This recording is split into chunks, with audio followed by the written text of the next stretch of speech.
Clarence Hill and Shereen Williams coming to you from guess what? A victory! The Cowboys victory. 7-game losing streak is done. Romo is back. No coincidence. There are 3 undefeated teams in the NFL. The Patriots, the Panthers, and the Cowboys with Tony Romo. 3-0. They're excited. They're ready to go, see what they can do Thursday against the undefeated Carolina Panthers, but they like what they did today. Good start for Romo. It wasn't great. It was good enough, but brought a lot of energy and confidence to this team. I mean, they were just a different team with him out there. Threw the 2 picks, also threw 2 interceptions, rebounded from those picks, came back, led this team to a victory. You know, it's funny because you said a quarterback make that much of a difference? Can he make difference not just for the offense but for the defense? But he did. He opened things up. His ability to do things in the passing game, open things up for the running game. Darren McFadden had a strong game.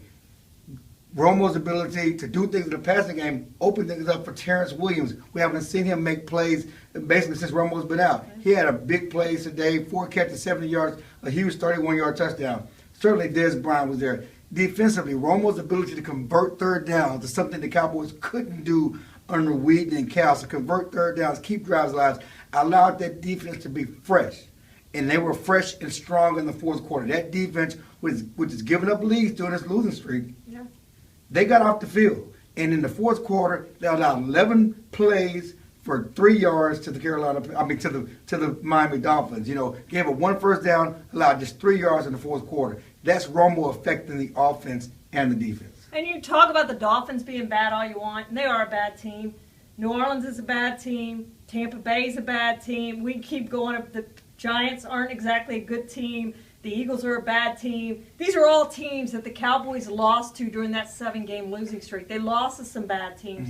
They're finally finding a way to beat some bad teams. Now they got a really good team coming to town, and that's going to be the challenge going forward. Tony Romo, he was horrible on Thanksgiving Day last year. No touchdown passes, a couple picks, just didn't look like himself. Now he's got to turn around after playing 1 game, getting the rust off, and play another game in 5 days. Yeah, it's going to be a tough turnaround, but this is a confident Cowboys team. This is a Cowboys team that's believing in themselves.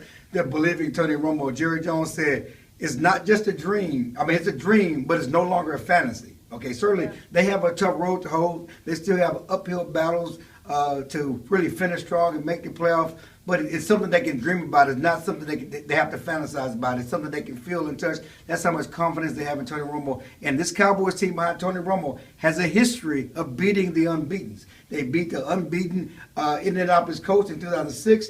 They beat the unbeaten New Orleans Saints. I think they were 13-0 at the time in 2009. So Cam Newton and these 10-0 Carolina Panthers come in next. And it's also a reunion of Greg Hardy against his old team on Thanksgiving Day. What America wants. Cowboys are 2 games out of first place. Join us later this week and we'll talk more about that Carolina Panthers game.